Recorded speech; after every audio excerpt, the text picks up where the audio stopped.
ಆ ಕಡೆ ನೋಡ್ರಿ ಇಟ್ಕೊಂಡು ಬನ್ರಿ ಇಬ್ಬರು ಅಧ್ಯಕ್ಷರುಗಳು. ವಿಜಯಣ್ಣ ಸ್ವಾಮಿ ಕಾಣ್ತಲ್ಲಿ ಇರು, ಒಂದೇ ಸೇರಿ.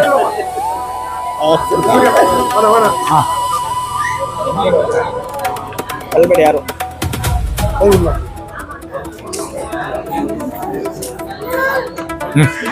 ಕಳಿಸ್ಬಿಡ್ರಿ. ಬೇರೆ ಬೇರೆ ವಿಷಯಗಳಿದೆ, ನಾನು ಸರಿ ಬರ್ತೀನಿ. ಎಲ್ಲ ಸಮಸ್ಯೆಗಳೆಲ್ಲ ಯಾರಿಗೆ ಇಲ್ಲ ಬೇಡ ಎಲ್ಲ ನೆಚ್ಚಿನ ಪ್ರಧಾನಮಂತ್ರಿಗಳಾದಂಥ ನರೇಂದ್ರ ಮೋದಿಜಿಯವರು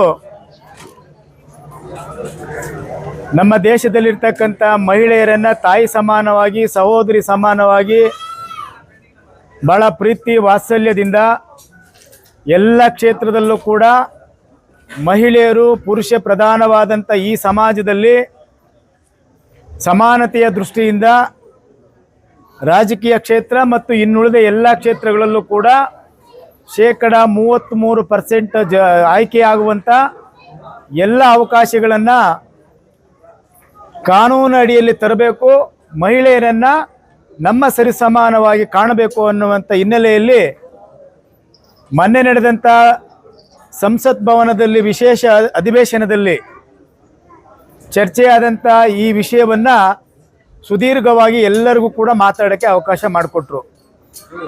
ಆ ಸಂದರ್ಭದಲ್ಲಿ ಮಾನ್ಯ ಪ್ರಧಾನಮಂತ್ರಿಗಳು ವಿರೋಧ ಪಕ್ಷಗಳಿಗೆ ವಿನಂತಿಯನ್ನು ಮಾಡಿದ್ರು. ನಮ್ಮ ದೇಶದಲ್ಲಿ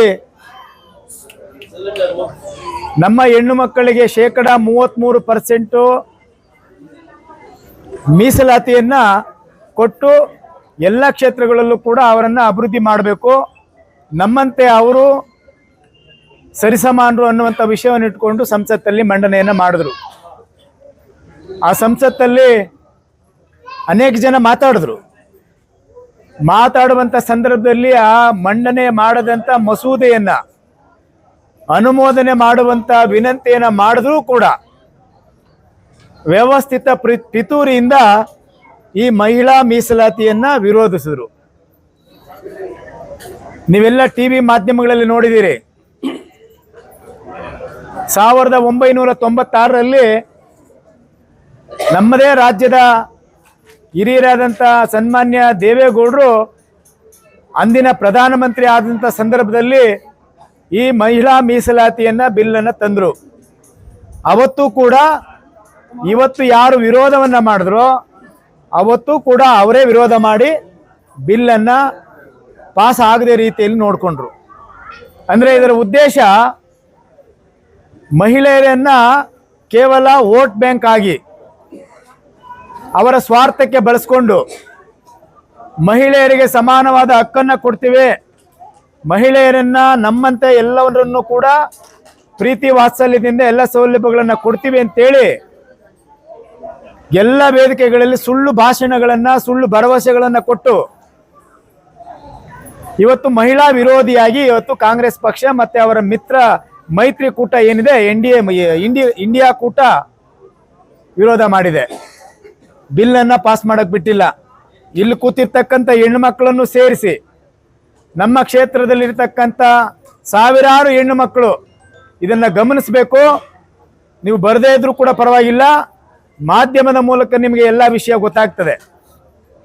ಈ ದೇಶದ ಪ್ರಧಾನಮಂತ್ರಿ ಮಹಿಳೆಯರನ್ನ ತಾಯಿ ಸಮಾನವಾಗಿ ಮಾತೃಭೂಮಿ ಅಂತ ಏನು ನಾವು ಭಾರತ್ ಮಾತಕ್ಕೆ ಜೈ ಅಂತ ಹೇಳ್ತೀವೋ ಅದೇ ರೀತಿ ಮುಂದೆ ಬರ್ತಕ್ಕಂಥ ವಿಧಾನಸಭೆ ಮತ್ತು ಲೋಕಸಭಾ ಚುನಾವಣೆಗಳಲ್ಲಿ 33% ಮೀಸಲಾತಿಯನ್ನು ತಂದು ಅವರನ್ನೂ ಕೂಡ ರಾಜಕೀಯ ಕ್ಷೇತ್ರದಲ್ಲಿ ನಾವು ಅವರನ್ನ ಅವಕಾಶಗಳನ್ನು ಕೊಟ್ಟು ಗೆದ್ದು ಬರುವಂಥ ರೀತಿಯಲ್ಲಿ ನಾವು ನೋಡ್ಕೊಳ್ಬೇಕಂತೇಳಿ ಈ ಮಸೂದೆಯನ್ನು ತಂದರು, ಈ ಕಾನೂನನ್ನು ತಂದರು. ಆದರೆ ಇದಕ್ಕೆ ಮಹಿಳೆಯರ ಪರವಾಗಿ ನಿಜವಾಗ್ಲೂ ಇದ್ದಿದ್ರೆ ಅವರೆಲ್ಲರೂ ಕೂಡ ಸಹಮತದಿಂದ ಒಪ್ಪಿಗೆಯನ್ನು ಸೂಚಿಸಬೇಕಾಗಿತ್ತು, ಎಲ್ಲರೂ ಕೂಡ ಮತದಾನ ಮಾಡಬೇಕಾಗಿತ್ತು. ಆದರೆ ಮಾಡಲಿಲ್ಲ. ನೀವೆಲ್ಲ ಅರ್ಥ ಮಾಡ್ಕೋಬೇಕು, ಈ ಕ್ಷೇತ್ರದಲ್ಲೂ ಕೂಡ ಮಹಿಳೆಯರೇ ಗೆದ್ದಿರೋದು ಕಾಂಗ್ರೆಸ್ ಅವರು. ಎಲ್ಲಾದರೂ ಒಂದು ಕಡೆ ಮಾತಾಡಿದಾರಾ ಮಹಿಳೆಯರ ಪರವಾಗಿ? ನೀವೆಲ್ಲ ಅವ್ರ ಖರ್ಚು ಜಾಗಕ್ಕೆ, ಓದ್ ಜಾಗಕ್ಕೆ, ಬಂದ್ ಜಾಗಕ್ಕೆ ನಮ್ಮ ಕ್ಷೇತ್ರದಲ್ಲಿ ಇರ್ತಕ್ಕಂಥ ಸುಮಾರು ಹೆಣ್ಮಕ್ಳು ಆ ಮೀಟಿಂಗ್ಗಳಲ್ಲಿ ಭಾಗವಹಿಸ್ತೀರಿ. ಅವನ್ನ ನೀವು ಕೇಳಬೇಕು. ನೀವು ನಮ್ಮಂಗೆ ಹೆಣ್ಣಾಗಿದ್ದೀರಿ, ಈ ಕ್ಷೇತ್ರದಲ್ಲಿ ನೀವು ಶಾಸಕರಾಗಬೇಕಂದ್ರೆ ನಮ್ಮೆಲ್ಲ ಹೆಣ್ಣು ಮಕ್ಕಳ ಓಟು ನಿಮ್ಗೆ ಹಾಕಿದ್ದೀವಿ. ಆದರೆ ನಿಮ್ಮ ಪಕ್ಷ ಲೋಕಸಭೆಯಲ್ಲಿ ನಡೆದಂತ ಈ ಮಹಿಳಾ ಮೀಸಲಾತಿಯ ಮಸೂದೆ ಅಂಗೀಕಾರ ಆಗಬೇಕು ಅನ್ನುವಂಥ ವಿಷಯ ಬಂದಾಗ ಯಾಕೆ ನಿಮ್ಮ ಪಕ್ಷ ವಿರೋಧ ಮಾಡ್ತು? ವಿರೋಧ ಮಾಡಿದ ಮೇಲೆ ನೀವು ಯಾಕೆ ಅದಕ್ಕೆ ಖಂಡಿಸ್ಲಿಲ್ಲ? ನೀವು ಕೇಳಲಿಲ್ಲ? ನೀವು ಹೆಣ್ಣಾಗಿ ಹೆಣ್ಣಿಗೆ ಎಣ್ಣೆ ಶತ್ರು ಅನ್ನುವಂಥ ಏನು ಗಾದೆ ಇದೆ ಆ ಪ್ರಕಾರ ನೀವು ನಡ್ಕೊಂಡಿದ್ದೀರಲ್ಲ, ಇದು ಸರಿನಾ ಅನ್ನುವಂಥದ್ದು ಈ ಕ್ಷೇತ್ರದಲ್ಲಿ ಇರ್ತಕ್ಕಂಥ ಮಹಿಳಾ ಅಕ್ಕ ತಂಗಿಯರು ಕೇಳಬೇಕಾಗುತ್ತೆ ಬಂಧುಗಳೇ. ಎಲ್ಲೂ ಕೂಡ ತುಟಿ ಬಿಚ್ಚಿ ಒಂದು ಮಾತು ಮಾತಾಡಿಲ್ಲ. ಅವ್ರಿಗೆ ಮಹಿಳಾ ಬಿಲ್ಲು, ಮಹಿಳಾ ರಿಸರ್ವೇಶನ್ ಬೇಕಾಗಿಲ್ಲ. ಮಹಿಳೆಯರು ಯಾರು ಸ್ಪರ್ಧೆ ಮಾಡಬಾರದು. ಮುಂದೆ ಬರ್ತಕ್ಕಂಥ ಈ ಸ್ಥಳೀಯ ಸಂಸ್ಥೆ ಚುನಾವಣೆ ಅಂದ್ರೆ ನಗರಸಭೆ ಚುನಾವಣೆ ಬರ್ತದೆ, ಗ್ರಾಮ ಪಂಚಾಯತಿ, ತಾಲೂಕ್ ಪಂಚಾಯತಿ, ಜಿಲ್ಲಾ ಪಂಚಾಯತಿ ಚುನಾವಣೆ ಬರ್ತದೆ. ಆ ಚುನಾವಣೆಗಳಲ್ಲಿ ಮೀಸಲಾತಿ ಅವರಿಗೆ ಬೇಕಾಗಿಲ್ಲ, ಅಂದ್ರೆ ಹೆಣ್ಣು ಮಕ್ಕಳು ನಿಲ್ಲಬಾರದು ಅನ್ನುವಂಥ ಧೋರಣೆಯನ್ನ ಮೊನ್ನೆ ಸಂಸತ್ ಭವನದಲ್ಲಿ ನಡೆದಂತ ಅಧಿವೇಶನದಲ್ಲಿ ಏನು ಆ ಘಟನೆ ನಡೀತೋ ಅದರ ದಿಕ್ಸೂಚಿನೇ ಮಹಿಳಾ ವಿರೋಧಿ ನಡ್ಕೊಳ್ತಕ್ಕಂಥ ರೀತಿ ಕಾಂಗ್ರೆಸ್ ಮಿತ್ರ ಪಕ್ಷಗಳದು. ಅದಕ್ಕೆ ನೀವೆಲ್ಲ ಅರ್ಥ ಮಾಡ್ಕೋಬೇಕು. ಕಾಂಗ್ರೆಸ್ ಪಕ್ಷ ಯಾವತ್ತೂ ಕೂಡ ಸುಳ್ಳಿನ ಭಾಷಣ, ಯಾವ ಭರವಸೆಗಳನ್ನು ಕೂಡ ಈಡೇರಿಸೋದಿಲ್ಲ. ಸುಳ್ಳು ಹೇಳ್ಕೊಂಡು ಮತವನ್ನ ಪಡ್ಕೊಂಡು ಅಧಿಕಾರಕ್ಕೆ ಬರ್ತಾರೆ. ಅದಕ್ಕಾಗಿ ಈ ದೇಶದಲ್ಲಿ ಪ್ರಧಾನಮಂತ್ರಿಗಳು ಮುಂದೊಂದು ದಿನ ನಾವು ಈ ಮಹಿಳಾ ಮೀಸಲಾತಿ ಬಿಲ್ಲನ್ನು ತಂದೇ ತರ್ತೇವೆ, ಮಹಿಳೆಯರಿಗೆ ನ್ಯಾಯವನ್ನ ಕೊಟ್ಟೇ ಕೊಡ್ತೇವೆ ಅನ್ನುವಂಥ ಭರವಸೆಯನ್ನ ನೊಂದು ದೇಶದ 140 ಕೋಟಿ ಜನರ ಮುಂದೆ ಮೊನ್ನೆ ಮಾತನಾಡಿದ್ದಾರೆ. ಅವ್ರು ಏನು ಮಾತಾಡಿದಾರೋ ಅದನ್ನ ಮಾಡೇ ಮಾಡ್ತಾರೆ. ಈ ರಾಜ್ಯದಲ್ಲೂ ಕೂಡ ಅಷ್ಟೇ. ಸರ್ಕಾರ ಆಡಳಿತ ಮಾಡುವಂತ ಸಂದರ್ಭ ನೀವು ಗಮನಿಸ್ತಾ ಇದ್ದೀರಿ. ಗ್ರಾಮಾಂತರ ಭಾಗದಲ್ಲಿ, ನಗರ ಭಾಗದಲ್ಲಿ ಸುಮಾರು 25,000 ಪೆನ್ಷನ್ದಾರರಿಗೆ ಪೆನ್ಷನ್ ನಿಂತೋಗಿದೆ. ನೀವು ತಾಲೂಕು ಕಚೇರಿಯಲ್ಲಿ ಚೆಕ್ ಮಾಡ್ಬೋದು. ಇಲ್ಲಿ ಕೂತಿರ್ತಕ್ಕಂಥವ್ರು ಕೂಡ ನಿಮಗೂ ಅನೇಕ ಜನ ಮಹಿಳೆಯರಿಗಿರ್ಬೋದು, ಪುರುಷರಿಗಿರ್ಬೋದು, ಪೆನ್ಷನ್ ನಿಲ್ಲಿಸ್ಬಿಟ್ಟಿದ್ದಾರೆ. ವಿಶೇಷವಾಗಿ KGF ತಾಲೂಕಲ್ಲೇನೆ 25,000 ಪೆನ್ಷನ್ದಾರನ್ನ ಕಟ್ ಮಾಡಿದ್ದಾರೆ.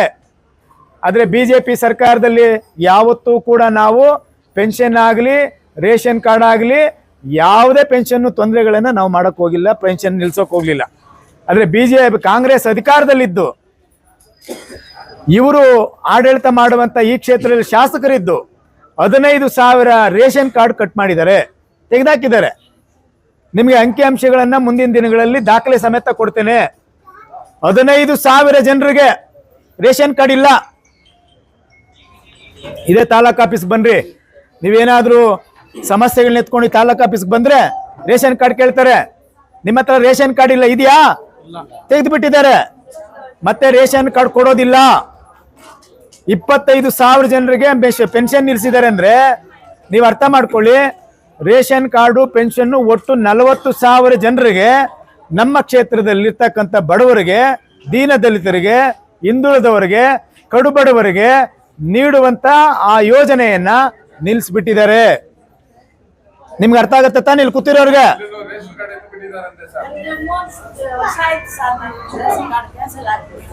ನೋಡಿ, ಆ ತಾಯಿ ಹೇಳ್ತಾರೆ ನಂದು ಕೂಡ ರೇಷನ್ ಕಾರ್ಡ್ ನಿಲ್ಲಿಸ್ಬಿಟ್ಟಿದ್ದಾರೆ ಅಂತ. ಬಡವರು ಅವ್ರು ಎಲ್ಲಿ ಹೋಗೋದು? ಆಸ್ಪತ್ರೆ, ಪೆನ್ಷನ್ ಇಲ್ಲ, 3 ತಿಂಗಳಿಂದ ಪೆನ್ಷನ್. ನಾನು ಸತ್ಯ ಹೇಳಿದೆ ತಾನೆ? ನಾನು ಹೇಳೋದು ನಿಜ ಆಯ್ತು ತಾನೆ? ಮುಂದಿನ ದಿನಗಳಲ್ಲಿ 40,000 ಜನರ ದಾಖಲೆ ಪತ್ರಗಳನ್ನ ಪ್ರತಿ ಮನೆಗೂ ನಮ್ಮೆಲ್ಲ ಮುಖಂಡಗಳ ಜೊತೆ ಸೇರಿ ನಿಮ್ ಮನೆ ಬಾಗಿಲು ತಂದು ಕೊಡ್ತೀವಿ. ಕಾಂಗ್ರೆಸ್ ಸರ್ಕಾರ ಪೆನ್ಷನ್ ಕಿತ್ತಾಕಿರೋದನ್ನ ಮತ್ತೆ ರೇಷನ್ ಕಾರ್ಡ್ ಕಿತ್ತಾಕಿರೋ ದಾಖಲೆಗಳನ್ನ ಸಮೇತ ನಿಮ್ಗೆ ಕೊಡ್ತೀವಿ. ಆವಾಗ ಕಾಂಗ್ರೆಸ್ ಈ ಕ್ಷೇತ್ರದಲ್ಲಿ, ರಾಜ್ಯದಲ್ಲಿ ಯಾವ ರೀತಿ ಆಡಳಿತ ಮಾಡ್ತಾ ಇದೆ ಅನ್ನುವಂಥದ್ದನ್ನು ನೀವು ಅರ್ಥ ಮಾಡ್ಕೊಳ್ಬೇಕು. ಜಾತಿ ಪ್ರಮಾಣ ಪತ್ರ ಆಗಲಿ, ಇನ್ಕಮ್ ಸರ್ಟಿಫಿಕೇಟ್ ಆಗಲಿ, ಯಾರೇ ಬಂದರೂ ಕೂಡ ಆಡಳಿತದಲ್ಲಿರ್ತಕ್ಕಂಥ ಅಧಿಕಾರಿಗಳು ಏನೂ ಮಾಡೋಕ್ಕಾಗಲ್ಲ. ಅವರು ಕೈಗೊಂಬೆಗಳಾಗಿರ್ತಾರೆ. ಸರ್ಕಾರ ಯಾರು ನಡೆಸ್ತಾರೋ ಅವ್ರು ಹೇಳ್ದಂಗೆ ಕೇಳ್ತಾರೆ. ಅವ್ರ ಯೋಜನೆಗಳನ್ನ ಏನ್ ತರ್ತಾರೋ ಅದನ್ನ ಇಂಪ್ಲಿಮೆಂಟ್ ಮಾಡ್ತಾರೆ. ಅವ್ರು ತಂದಿಲ್ಲ ಅಂದ್ರೆ ಇವ್ರು ಮಾಡಲ್ಲ. ಇಷ್ಟೇ. ಅಧಿಕಾರಿಗಳ ಹತ್ರ ಬರಬೇಕು, ನಾವು ಧಿಕ್ಕಾರಗಳು ಹಾಕ್ಬೇಕು, ಹೋರಾಟಗಳನ್ನ ಮಾಡಬೇಕು, ನ್ಯಾಯ ಕೇಳಿ ಮತ್ತೆ ಮನೆಗೆ ವಾಪಸ್ ಹೋಗ್ಬೇಕು. ಆದ್ರೆ ನ್ಯಾಯ ಯಾರಿಗೂ ಸಿಕ್ಕೋದಿಲ್ಲ, ಯಾರು ಸಿಕ್ಕಲ್ಲ. KGF ಕ್ಷೇತ್ರದಲ್ಲಿ ಇರ್ತಕ್ಕಂಥ ಎಲ್ಲ ಬಡವರೇ, ಎಲ್ಲ ಜಾತಿಯಲ್ಲೂ ತುಂಬಾ ಬಡವರಿದ್ದಾರೆ. ಆ ಬಡವರಿಗೆ ಇವತ್ತು ಮಾಡುವಂತ ಅನ್ಯಾಯ, ಅಕ್ರಮ, ದ್ರೋಹ ಕಾಂಗ್ರೆಸ್ ಪಕ್ಷ ಮಾಡ್ತಾ ಇದೆ. ಆದರೆ ಬಿಜೆಪಿ ಸರ್ಕಾರ ಯಡಿಯೂರಪ್ಪಾಜಿಯವರು ಈ ರಾಜ್ಯದಲ್ಲಿ ಮುಖ್ಯಮಂತ್ರಿ ಆಗಿದ್ದಾಗ ತಂದಂತ ವಿಧವಾ ಯೋಜನ ಭಾಗ್ಯಲಕ್ಷ್ಮಿ ಬಾಂಡ್ ಇರ್ಬೋದು, ಉಚಿತವಾಗಿ ಮಕ್ಕಳಿಗೆ ಸೈಕಲ್ ಕೊಡ್ತಾ ಇದ್ವಿ. ನಾವು ಪ್ರತಿ ಸ್ಕೂಲ್ಗೆ ಬಂದು ಸೈಕಲ್ ವಿತರಣೆ ಮಾಡ್ತಾ ಇದ್ವಿ ಇಲ್ವಾ? ನಾವು ನಾನೇ ಖುದ್ದಾಗಿ ಬರ್ತಾ ಇದ್ದೆ. ಮಾಧ್ಯಮದವರು ಸಾಕ್ಷಿ ಇದ್ದೀರಿ, ಈ ಕ್ಷೇತ್ರದ ಜನ ಸಾಕ್ಷಿ ಇದ್ದೀರಿ. ಆದ್ರೆ ಈ ಕ್ಷೇತ್ರದಲ್ಲಿರ್ತಕ್ಕಂಥ ಕಾಂಗ್ರೆಸ್ ಶಾಸಕರು ಇರ್ಬೋದು, ಈ ಸರ್ಕಾರ ಇರ್ಬೋದು, ಯಾವ ಸ್ಕೂಲಲ್ಲಿ ಒಬ್ಬರಿಗೆ ಸೈಕಲ್ ಕೊಟ್ಟಿದ್ದಾರೆ? ಒಬ್ಬ ಬಡ ಹೆಣ್ಣು ಮಕ್ಕಳಿಗೆ ಹೇಳ್ರಿ, ಕೊಟ್ಟಿದ್ದಾರಾ? ಮತ್ತೆ ಇವರು ಜನರಿಗೆ ಮೋಸ ಮಾಡ್ತಾ ಇದ್ದಾರೆ ತಾನೇ. ಬಿಜೆಪಿ ಸರ್ಕಾರ ಯಡಿಯೂರಪ್ಪನವ್ರು ಇದ್ದಾಗ ಕೊಡುವಂತ ಕಾರ್ಯಕ್ರಮಗಳನ್ನು ನಿಲ್ಲಿಸಿ ಇವತ್ತು ಅವರಿಗೆ ಬೀದಿ ಪಾಲ್ ಮಾಡಿದ್ದಾರೆ. ಗ್ಯಾರಂಟಿ ಗ್ಯಾರಂಟಿ ಗ್ಯಾರಂಟಿ ಅಂತೇಳಿ ಮೋಸ ಮಾಡಿ ಆ ಬಾಂಡ್ಗಳನ್ನ ಕೊಡೋದು, ಐಡೆಂಟಿ ಕಾರ್ಡ್ಗಳನ್ನ ಕೊಟ್ಟು ಮೋಸ ಮಾಡಿ ಓಟ್ ತಕೊಂಡು ಹೋದ್ರು. ಏನಾಗ್ತಾ ಇದೆ ರಾಜ್ಯ ಈ ನಮ್ಮ ಕ್ಷೇತ್ರದಲ್ಲಿ? ಯಾರು ಆಡಳಿತ ಮೀಸಲು ಕ್ಷೇತ್ರ ಇದು. ಮಾಧ್ಯಮದವರದಲ್ಲಿ ತಾವು ದಯಮಾಡಿ ಇದನ್ನ ನೀವು ಸ್ವೀಕಾರ ಮಾಡಬೇಕು. ಇದು ಮೀಸಲು ಕ್ಷೇತ್ರ. ಯಾರು ಆಡಳಿತ ಮಾಡಬೇಕು? ಗೆದ್ದಂತ SC ಕ್ಯಾಟಗಿರಿ ಯಾರು MLA ಆಗ್ತಾರೆ ಅವ್ರು ತಾನೇ ಆಡಳಿತ ಮಾಡಬೇಕು. ಅದೇ ಯಾರು ಆಡಳಿತ ಮಾಡ್ತಾ ಇರೋದು? ಇದು ಒಂದ್ ರೀತಿ ಜನರಲ್ ಕ್ಷೇತ್ರ ಆಗ್ಬಿಟ್ಟಿದೆ, ಮೀಸಲು ಕ್ಷೇತ್ರ ಅಲ್ಲ. ಮೀಸಲು ಕ್ಷೇತ್ರ ಅಲ್ಲ ಇದು ಜನರಲ್ ಕ್ಷೇತ್ರ. ಕೋಲಾರು, ಶ್ರೀನಿವಾಸಪುರ, ಮಾಲೂರು ಜನರಲ್ ಕ್ಷೇತ್ರ. ಅಲ್ಲಿ ಹೆಂಗೆ ಸ್ಪರ್ಧೆ ಮಾಡ್ತಾರೋ ಆ ಕ್ಯಾಟಗಿರಿಯವರು ಇಲ್ಲಿ ಬಂದು ಅಧಿಕಾರ ಮಾಡ್ತಾ ಇದ್ದಾರೆ. ಹಂಗಾದ್ರೆ ಈ ಕ್ಷೇತ್ರದಲ್ಲಿ ಗೆದ್ದಂತ ಮೀಸಲು ಕ್ಷೇತ್ರದ ಶಾಸಕರು ಎಲ್ಲಿದ್ದಾರೆ, ಏನಾಗಿದ್ದಾರೆ ನೀವು ಕೇಳಬೇಕು ಬೇಡ? ಯಾವುದೇ ಕಡು ಬಡವರು ಅರ್ಧ ಎಕರೆ, 1 ಎಕರೆ, 2 ಎಕರೆ ತಾತ ಮುತ್ತಾತ್ನ ಮಾಡಿರ್ತಕ್ಕಂಥ ಆಸ್ತಿಗಳಿಗೆ ಕೋಡಿಗಳೇ ಮಾಡ್ತಾ ಇಲ್ಲ. ಈ ತಾಲೂಕ್ ದಂಡಾಧಿಕಾರಿ ಬಂದ್ರೆ ನಾನು ಕೇಳ್ತೀನಿ, ಯಾಕೆ ನೀವು ಮಾಡ್ತಾ ಇಲ್ಲ ಅಂತ. ಎಲ್ಲಿ ಹೋಗ್ಬೇಕು ಅವರು? 20-30 ಮನೆ ಕಟ್ಟಿದವರಿಗೆ OCCC ಕೊಡ್ತಾ ಇಲ್ಲ. ನೀವು ಬೆಸ್ಕಾಂಗೆ ಹೋಗ್ರಿ, ಕನ್ವರ್ಷನ್ ಆಗಿದೆಯಾ ನಿಮ್ ಸೈಟು ಅಂತ ಕೇಳ್ತಾರೆ. ಎಷ್ಟೋ ಜನ ಬಡವರು ರೆವಿನ್ಯೂ ಸೈಟ್ಗಳಲ್ಲಿ ಮನೆ ಕಟ್ಕೊಂಡಿರ್ತಾರೆ. ಗ್ರಾಮಾಂತರ ಭಾಗದಲ್ಲಿ ತೋಟಗಳಲ್ಲಿ ಹೊಲಗಳಲ್ಲಿ ಮನೆಗಳು ಕಟ್ಕೊಂಡಿದ್ದಾರೆ. ಅವ್ರಿಗೆ ಕರೆಂಟ್ ನೀವೇನ ಕೇಳಕ್ ಹೋದ್ರೆ ನೀವು ಕನ್ವರ್ಷನ್ ಆಗ ಕಾಪಿ ತಗೊಂಬನ್ರಿ ಅಂತ ಕೇಳ್ತಾರೆ. ಎಲ್ಲಿ ಕನ್ವರ್ಷನ್ ಸ್ವಾಮಿ? ಪ್ಲಾನ್ ತಗೊಂಬನ್ರಿ ಅಂತಾರೆ. ಯಾರು ಪ್ಲಾನ್ ಕೊಡೋದು? ಒಂದು ಮನೆಯಲ್ಲಿ 20-30 ವರ್ಷಗಳಿಂದ ಅಪ್ಪ ಅಮ್ಮ ಸಂಪಾದನೆ ಮಾಡಿದ 30-40 ಸೈಟ್ ಇದೆ. ಆ ಸೈಟ್ಗೆ ಮಕ್ಕಳು ದೊಡ್ಡವರಾದ್ಮೇಲೆ ಅದನ್ನ 3 ಭಾಗ 4 ಭಾಗ ಮಾಡ್ಕೊಂತಾರೆ. ಅದಕ್ಕೆ ಎಲ್ಲಿ ನಾವು ಕನ್ವರ್ಷನ್ ತರಕಾಗತ್ತೆ? ಎಲ್ಲಿ ಪ್ಲಾನ್ ತರಕಾಗತ್ತೆ? ಇವು ಅದಕ್ಕೆ ಬೆಸ್ಕಾಂಗೆ ಹೋದ್ರೆ ಪ್ಲಾನ್ ಕೊಡೋದು. ಇದು OCCC ಕೊಡಲ್ಲ, ಅಂದ್ರೆ ಅನುಮತಿ ಕೊಡಲ್ಲ. ಅದು ಕೊಟ್ಟಿಲ್ಲ ಅಂದ್ರೆ ಕರೆಂಟ್ ಕೊಡಲ್ಲ. ಇದು ನಿಜ ತಾನೇ? ಅನುಭವಿಸ್ತಾ ಇದೀವಿ ತಾನೇ? ಒಂದಲ್ಲ ಒಂದು ರೀತಿ ತೊಂದರೆಗಳನ್ನ ನಮ್ಮ ಕ್ಷೇತ್ರದ ಜನರಿಗೆ ಕೊಡ್ತಾನೆ ಇದ್ದಾರೆ ಈ ಸರ್ಕಾರ. ಸರ್ಕಾರ ಅಂತ ಹೇಳಿದ್ರೆ ಈ ಕ್ಷೇತ್ರ ಶಾಸಕರೇ ನೇರವಾಗಿ ತೊಂದರೆ ಕೊಡ್ತಾ ಇರೋದು. ಎಲ್ಲರೂ ಒಬ್ರು MLA ಆದ್ರೆ ಒಬ್ಬರೇ MLA ನಿಭಾಯಿಸ್ತಾರೆ. ಈ ಕ್ಷೇತ್ರದಲ್ಲಿ ಇದು ಜನರಲ್ ಕ್ಷೇತ್ರನೋ ಇಲ್ಲಿ SC ಕ್ಷೇತ್ರನೋ ನಮ್ಗೆ ಗೊತ್ತಾಗ್ತಾ ಇಲ್ಲ. ಇಲ್ಲ KGF ಸಿಟಿ SC, KGF ಗ್ರಾಮಾಂತರ ಜನರಲ್ ನಮ್ಗೆ ಗೊತ್ತಾಗ್ತಾ ಇಲ್ಲ. ಇಲ್ಲ ಅಲ್ಲಿ SC, ಇಲ್ಲಿ ಜನರಲ್ ನಮ್ಗೆ ಗೊತ್ತಾಗ್ತಾ ಇಲ್ಲ. ಇಬ್ರು ಸೇರ್ಕೊಂಡು ಈಗ ಜನರಲ್ SC-ನ ನಮ್ಗೆ ನಾನು ಕ್ಯಾಸ್ಟ್ ಸರ್ಟಿಫಿಕೇಟ್ ಮಾಡ್ಕೊಡ್ಬೇಕಾದ್ರೆ ಈಗ ನಾನು ತಹಸೀಲ್ದಾರ್ ಕೇಳೇ ಮಾಡಿಟ್ಕೋಬೇಕು. ನಾನು ನೆಕ್ಸ್ಟ್ ಸ್ಪರ್ಧೆ ಮಾಡ್ಬೇಕಂತ ಹೇಳಿದ್ರೆ ನಾನು SC ಸ್ವಾಮಿ ಇಲ್ಲಿ ನಿಲ್ಲೋದಕ್ಕೆ SC ತಾನೇ ಕ್ಯಾಸ್ಟ್ ಸರ್ಟಿಫಿಕೇಟ್ ಮಾಡ್ಕೋಬೇಕು ಅಂತೇಳಿ ಅಧಿಕೃತವಾಗಿ ಅವ್ರ ಅನುಮತಿ ತಕೊಂಡು ನಾನು ನಿಲ್ಬೇಕು. ಯಾಕಂದ್ರೆ ನನ್ ಕನ್ಫ್ಯೂಸ್ ಆಗ್ತಾ ಇದೆ, ನಮ್ ಜನರಿಗೆ ಕನ್ಫ್ಯೂಸ್ ಆಗ್ತಾ ಇದೆ, ಯಾರು ಇಲ್ಲಿ ಅಧಿಕಾರ ಮಾಡ್ತಾ ಇದ್ದಾರೆ ಅಂತೇಳಿ. ಹೌದಲ್ಲ ಜಕ್ರ? ಅರ್ಮಂಗ ಹೌದಲ್ಲ? ನೀವಿಬ್ರು ತಾಲೂಕ್ ಆಫೀಸ್ಗೆ ದಿನ ಓಡಾಡ್ತೀರಿ, ಅದಕ್ಕೆ ಹೇಳಿದೆ ನಿಮ್ ಬಗ್ಗೆ.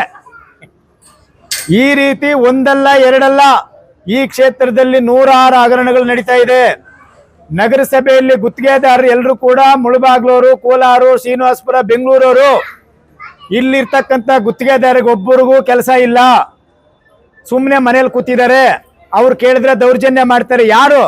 ಅಧಿಕೃತವಾಗಿ ಗೆದ್ದಂತ ಶಾಸಕರ ಜೊತೆಗೆ ಅನಧಿಕೃತವಾದಂತ ಶಾಸಕರು ದೌರ್ಜನ್ಯ ಮಾಡ್ತಾರೆ ಅನ್ನುವಂತ ಆರೋಪ ಅವರೇ ಹೇಳ್ತಾರೆ.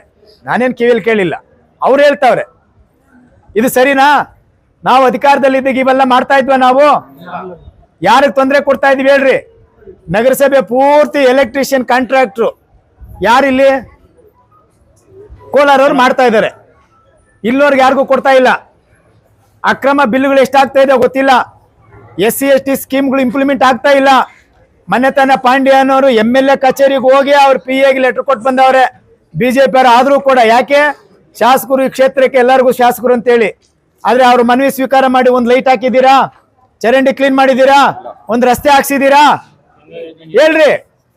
ನಾವಿದ್ದಾಗ ಎಲ್ಲಿ ನೀರಿಲ್ವೋ ಅಲ್ಲಿ ಖುದ್ದಾಗಿ ನಿಂತು ಬೋರ್ವೆಲ್ ಕರ್ಕೊಂಬಂದು ಬೋರ್ವೆಲ್ ಹಾಕ್ಸಿ ನೀರು ಕೊಟ್ಟು ಹೋಗ್ತಾ ಇದೀವಿ ನಾವು. ಸಾಕ್ಷಿ ಸಮೇತ ನಾನು ಹೇಳ್ತೀನಿ. ಆದ್ರೆ ನೀವ್ ಆ ಕೆಲಸ ಮಾಡ್ತಾ ಇದ್ದೀರಾ? ಏನ್ ನಡೀತಾ ಇದೆ ತಾಲೂಕಲ್ಲಿ? ಯಾರು ಕೇಳೋರಿಲ್ವಾ? ಗ್ರಾಮಾಂತರ ಭಾಗದಲ್ಲಿ ಅನ್ಯಾಯಗಳು ನಡೀತಾ ಇದೆ. ಅಕ್ರಮವಾಗಿ ಸುಮಾರು 500-600 ಎಕರೆ ಭೂಮಿಯನ್ನ ಎಲ್ಲ ಜಮೀನ್ದಾರರಿಗೆ, ಶ್ರೀಮಂತರಿಗೆ, ಜಮೀನು ಉಳ್ಳೋರಿಗೆ ಮಾಡ್ಕೊಟ್ಟಿದ್ದೀರಿ. ಅದರಲ್ಲಿ 1 ಎಕರೆಗೆ ಎಷ್ಟೆಷ್ಟು ತಗೊಂಡ್ರೋ ಗೊತ್ತಿಲ್ಲ. ಇವೆಲ್ಲವನ್ನು ತೆಗೆದು ಹೋರಾಟ ಮಾಡಬಾರ್ದ ಬಿಜೆಪಿಯವರು? ಸುಮ್ಮನೆ ಕೂರ್ಬೇಕಾ? ಜನರ ಪರವಾಗಿ ನಾವು ಕೇಳಬಾರ್ದಾ?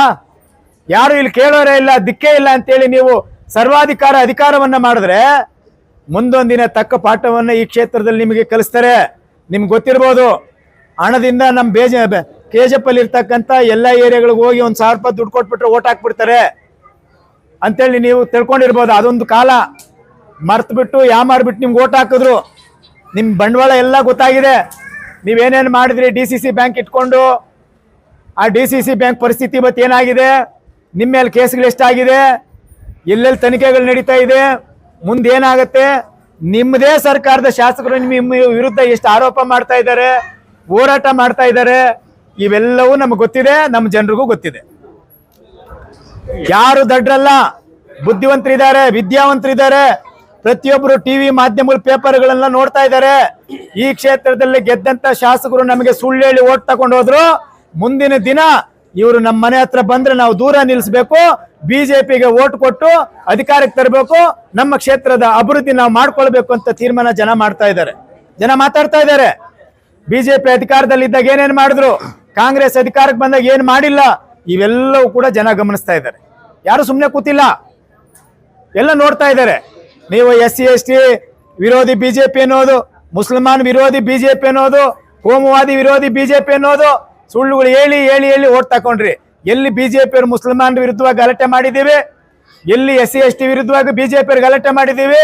ಈ ದೇಶದ ಪ್ರಧಾನಮಂತ್ರಿ ನರೇಂದ್ರ ಮೋದಿಜಿ ಅವರು 2014ರಲ್ಲಿ ಅಧಿಕಾರಕ್ಕೆ ಬಂದ ನಂತರ ಇಲ್ಲಿವರೆಗೂ ಈ ದೇಶದಲ್ಲಿ ಕೋಮು ಗಲಭೆ ನಡೆದಿದ್ಯಾ? ಎಲ್ಲಾನು ನೋಡಿದ್ದೀರಾ? ಅವ್ರಿಗೂ ಕೂಡ ನಮ್ಮಂಗೆ ಎಲ್ಲರಿಗೂ ಏನೇನು ಸೌಲಭ್ಯ ಕೊಡ್ತಾರೋ ಅವೆಲ್ಲವೂ ಕೊಡ್ತಾ ಇದ್ದಾರೆ. ಈ ದೇಶದಲ್ಲಿ ಪ್ರಧಾನಮಂತ್ರಿ ನರೇಂದ್ರ ಮೋದಿಜಿಯವರು ಅಧಿಕಾರಕ್ಕೆ ತಕೊಂಡು ಬಂದ ಮೇಲೆ ದೇಶ ವಿಶ್ವದಲ್ಲಿ ಎಷ್ಟು ಎತ್ತರಕ್ಕೆ ಬೆಳೆದಿದೆ. ಅದೇ ಕಾಂಗ್ರೆಸ್ ಏನಾನ ಅಧಿಕಾರದಲ್ಲಿ ಇದ್ದಿದ್ರೆ ಕೇಂದ್ರದಲ್ಲಿ, ಅದು ಕೊರೋನಾ ಟೈಮಲ್ಲಿ ಇದ್ದಿದ್ರೆ ಸುಮಾರು ಒಂದು 10-15 ಕೋಟಿ ಜನ ಸತ್ತೋಗೋರು. ಅವರೇನ ಅಧಿಕಾರದಲ್ಲಿ ಇದ್ದಿದೆ. ಈ ದೇಶದ ಪ್ರಧಾನಮಂತ್ರಿ ಯಾವ ರೀತಿ ನಿರ್ವಹಣೆ ಮಾಡಿದ್ರು, ನಿಭಾಯಿಸಿದ್ರು? ಜವಾಬ್ದಾರಿ ಸ್ಥಾನದಿಂದ ನಿಭಾಯಿಸಿದ್ರು. ನಮ್ಮ ದೇಶದ ಜನರುಗಳನ್ನ ಪ್ರಾಣವನ್ನ ಕಾಪಾಡೋದ್ರ ಜೊತೆಗೆ ಬೇರೆ ದೇಶಕ್ಕೆ ಉಚಿತವಾಗಿ ಲಸಿಕೆಯನ್ನ ಕಳಿಸ್ರ ಇಲ್ಲ? ಪುಕ್ಷೆಟ್ಟಿಯಾಗಿ. ಇವತ್ತು ಭಾರತ ಅಂತ ಹೇಳಿದ್ರೆ ಜಗತ್ತಿನಲ್ಲಿ ಎಲ್ಲ ದೇಶಗಳ ಸುಮಾರು 60-70 ಪ್ರಧಾನಮಂತ್ರಿಗಳು ಇವತ್ತು ಪ್ರೀತಿಯಿಂದ ಆಹ್ವಾನ ಮಾಡ್ತಾರೆ. ಭಾರತ ಅಂತ ಹೇಳಿದ್ರೆ ಪ್ರೀತಿಯ ಹೃದಯ ಇರುವಂತ ಭಾರತ, ಪ್ರೀತಿ ವಿಶ್ವಾಸ ಇರುವಂತ ಭಾರತ, ಮಾತಿಗೆ ತಪ್ಪದೇ ಇರತಕ್ಕಂಥ ಭಾರತ, ನಮಗೆ ಸಹಾಯಕ್ಕೆ ಬೆನ್ನೆಲುಬಾಗಿ ನಿಲ್ಲುವಂತ ಭಾರತ ಅಂತೇಳಿ ಆ ಎಲ್ಲಾ ದೇಶಗಳು ಪ್ರೀತಿಯಿಂದ ನಮ್ಮನ್ನ ಕಾಣ್ತಾರೆ. ಆದ್ರೆ ನೀವು ದೇಶದ ಒಳಗಡೆ ಇರ್ತಕ್ಕಂಥವ್ರು, ಹೆಣ್ಣು ಮಕ್ಕಳು ನೀವು ಚುನಾವಣೆಗೆ ನಿಲ್ಬಾರ್ದು ಅಂತೇಳಿ ನೀವು ಬಿಲ್ ಪಾಸ್ ಮಾಡ್ಲಿಲ್ವೇ? ಹಂಗಾದ್ರೆ ನಗರಸಭೆಯಲ್ಲಿ ಯಾರು ಹೆಣ್ಮಕ್ಳು ನಿಲ್ಬಾರ್ದಾ? ನೀವು ಯೋಚನೆ ಮಾಡಿ. ಇಲ್ಲಿ ಕೂತಿರೋರೆಲ್ರು, ಇಲ್ಲಿ ಗಂಡಸರೆಲ್ಲ ಬಂದಿದ್ದೀರಿ. ನಿಮ್ಮ ಮನೆಗಳಲ್ಲಿ ಹೆಣ್ಮಕ್ಳು ನಿಲ್ಲಂತ ಪರಿಸ್ಥಿತಿ ಬಂದಿದೆ, ಬರ್ತದೆ. ಆವಾಗ ನಮ್ಮ ಹೆಣ್ಮಕ್ಳು ನಿಲ್ಬಾರ್ದಾ? ನಿಲ್ಬೇಕೋ ಬೇಡ? ಅಂದ್ರೆ ಕಾಂಗ್ರೆಸ್ ಪಕ್ಷ ನಿಲ್ಬಾರ್ದಂತ ಇವತ್ತು ವಿರೋಧ ಮಾಡಿದ್ದಾರೆ. ಇದನ್ನ ಹೇಳ್ಬೇಕು ನೀವು ಎಲ್ಲ ನಿಮ್ಮ ಮನೆಗಳಿಗೆ, ಪ್ರತಿ ಬೀದಿಗಳಿಗೆ, ಪ್ರತಿ ವಾರ್ಡ್ಗಳಿಗೆ ಹೋಗಿ ಕಾಂಗ್ರೆಸ್ ಪಕ್ಷ ಮೊನ್ನೆ ನಡೆದಂತ ವಿಶೇಷ ಅಧಿವೇಶನದಲ್ಲಿ ಮಹಿಳಾ ಮೀಸಲಾತಿಯನ್ನು ವಿರೋಧಿಸಿ ಮಹಿಳೆಯರು ಚುನಾವಣೆಯಲ್ಲಿ ನಿಲ್ಲಬಾರದು ಅನ್ನುವಂತ ಕಾನೂನನ್ನ ಇವತ್ತು ಅಡ್ಡಿಪಡಿಸಿದ್ದಾರೆ ಅಂತ ನೀವ್ ಹೇಳ್ಬೇಕು. ಹೇಳ್ತೀರಿ ತಾನೆ? ಭಾಷೆ ಬರಲ್ಲ ಮತ್ತೆ ಮಾತಾಡಕ್ ಬರಲ್ಲ ಅಂತ ಸುಮ್ಮನೆ ಇರಬಾರ್ದು. ನೀವೆಲ್ಲರೂ ಹೇಳ್ಬೇಕು. ಕಾಂಗ್ರೆಸ್ ಯಾವ ರೀತಿ ದುರುಪಯೋಗ ಮಾಡ್ಕೊಳ್ತಾ ಇದೆ, ಅಧಿಕಾರವನ್ನ ದ್ರೋಹ ಮಾಡ್ತಾ ಇದೆ, ನಮ್ಮೆಲ್ಲರಿಗೂ ವಂಚನೆ ಮಾಡ್ತಾ ಇದೆ. ಯಾವುದೇ ಅಭಿವೃದ್ಧಿ ಇಲ್ಲದೆ ಇದ್ರೂ ಕೂಡ ನಮ್ಮ ಕ್ಷೇತ್ರ ಅನಾಥವಾಗಿದೆ. ಇವತ್ತು KJP ಕ್ಷೇತ್ರ ಅನಾಥವಾಗಿದೆ. ಮುಂದಿನ ದಿನಗಳಲ್ಲಿ ಬರುವಂತ ಚುನಾವಣೆಗಳಲ್ಲಿ ನೀವು ದಯಮಾಡಿ ಯೋಚನೆ ಮಾಡಿ ಬಿಜೆಪಿನ ಅಧಿಕಾರಕ್ಕೆ ತಂದ್ರೆ ಮಾತ್ರ ನಮ್ಮ ಅಭಿವೃದ್ಧಿ, ನಮ್ಮ ಬಡಾವಣೆಯ ಅಭಿವೃದ್ಧಿ, ಎಲ್ಲ ಕ್ಷೇತ್ರದಲ್ಲೂ ಕೂಡ ಅಭಿವೃದ್ಧಿ ಕಾಣ್ಲಿಕ್ಕೆ ಸಾಧ್ಯ ಆಗುತ್ತೆ. ಇಲ್ಲಾಂದ್ರೆ ಸಾಧ್ಯವೇ ಇಲ್ಲ. ಕಾಂಗ್ರೆಸ್ ಇವತ್ತು ಏನ್ ಮಾಡ್ತೀನಿ ಇವೆಲ್ಲ ಕಣ್ಣಾರೆ ನೋಡಿದ್ವಿ. ಒಂದಲ್ಲ 2 ಸಾರಿ ಅಧಿಕಾರ ಕೊಟ್ಟಿದ್ದೀರಿ. ಕಾರಣ ಏನೇ ಇರ್ಬೋದು, ಮುಂದೆ ಬರ್ತಕ್ಕಂಥ ಚುನಾವಣೆಗಳಲ್ಲಿ ನೀವು ಯೋಚನೆ ಮಾಡಿ ತೀರ್ಮಾನಗಳು ತೆಗೆದುಕೊಳ್ಬೇಕು. ಆದ್ರೆ ಇವತ್ತು ತಾಲೂಕು ಅಧಿಕಾರಿಗಳಿಗೆ ನಾವು ಇವತ್ತು ಮನವಿ ಕೊಡ್ತಾ ಇದ್ದೀವಿ. ನಾವು ಕೊಟ್ಟಂತ ಮನವಿ 33% ಮೀಸಲಾತಿಯನ್ನ ಮಹಿಳೆಯರಿಗೆ ಕೊಡುವಂತ ಬಿಲ್ಲನ್ನ ಜಾರಿಗೊಳಿಸದೆ ಅದಕ್ಕೆ ವಿರೋಧವನ್ನು ವ್ಯಕ್ತಪಡಿಸಿ ಆ ಬಿಲ್ ಪಾಸ್ ಆಗದೆ ಮಹಿಳೆಯರಿಗೆ ವಿರೋಧ ಮಾಡದಂತ ಕಾಂಗ್ರೆಸ್ ಪಾರ್ಟಿ ಮತ್ತು ಅವರ ಮಿತ್ರ ಪಕ್ಷಗಳಿಗೆ ನಮ್ಮ ಪಕ್ಷದಿಂದ ವಿರೋಧವನ್ನು ವ್ಯಕ್ತಪಡಿಸಿ ನಾವು ಮನವಿಯನ್ನು ಕೊಡ್ತಾ ಇದ್ದೀವಿ. ನೀವು ಮಾನ್ಯ ರಾಜ್ಯಪಾಲರ ಮೂಲಕ ರಾಷ್ಟ್ರಪತಿಗೆ ಕಳಿಸ್ಬೇಕಂತೇಳಿ ನಮ್ಮ ಮನವಿ. ಹಂಗಾಗಿ ಇವತ್ತು ಈ ಸಾಂಕೇತಿಕ ಧರಣಿ. ಮುಂದಿನ ದಿನಗಳಲ್ಲಿ ನಾವು ನಗರಸಭೆ ಕಚೇರಿ ಮುಂದೆ ಕೂಡ ಧರಣಿಯನ್ನು ಹಮ್ಮಿಕೊಳ್ತೇವೆ. ತಾಲೂಕು ಕಚೇರಿಯಲ್ಲಿ ನಿಮ್ಮ ಕಚೇರಿ ಮುಂದೆ ಕೂಡ ಇನ್ನ ಅನೇಕ ಸಮಸ್ಯೆಗಳನ್ನು ಹೊತ್ತು ಧರಣಿಯನ್ನ ನಾವು ಹಮ್ಮಿಕೊಳ್ತೇವೆ. ಇವತ್ತು ಬಂದಿರತಕ್ಕಂಥ ವಿಷಯದ ಬಗ್ಗೆ ಮಾತನಾಡಿ ನಾವು ಮನವಿಯನ್ನು ಕೊಟ್ಟು ಹೋಗ್ತೇವೆ. ಈ ಮನವಿ ರಾಜ್ಯಪಾಲರಿಗೆ ತಲುಪಿಸಬೇಕು ಅಂತೇಳಿ ವಿನಂತಿ ಮಾಡ್ತಾ ನಮ್ಮ ತಹಸೀಲ್ದಾರ್ ಬಂದು ಇದನ್ನು ಸ್ವೀಕಾರ ಮಾಡ್ಬೇಕಂತೇಳಿ ಅವ್ರನ್ನ ನಾನು